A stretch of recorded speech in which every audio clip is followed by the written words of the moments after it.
guess I've always been a very creative person.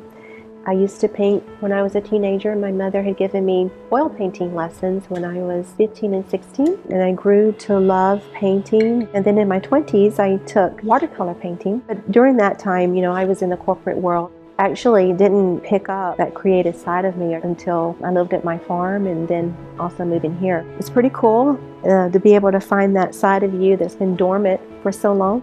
Normally what I do is start out with creating the texture. Texture is one of the things that I love to incorporate into my paintings. Usually using my fingers, and I'll just come in and spread this paste. I have tried many different types of tools, but I've come to find out the best tool is my fingers. And I always know where my fingers are.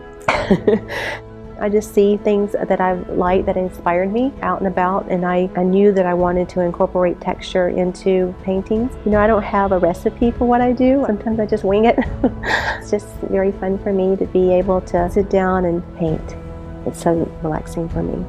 I feel like that we all have a gift, we all have a talent, we all have a sense of something to give, and I feel like that is our intention. I feel like that's a purpose for all of us to be able to serve others in some capacity.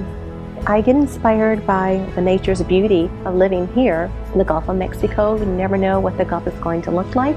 You can go out there and it can be the most beautiful, gorgeous day with the most emerald colors out. Then there are days when you have cloudy days and really energy days where the Gulf is really rough. We catch a glimpse of nature where the beauty is so intense, and I want to be able to capture that. When I first started out and started painting, I would take my paintings to some local galleries, and they didn't particularly like what I painted.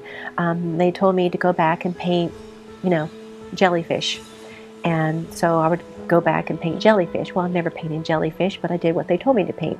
And I'd come back with a jellyfish, and they're like, not exactly what we wanted, maybe not. I go back with my jellyfish, and I'm like, okay, I don't particularly like it either, because I'm doing something that someone is telling me what to paint.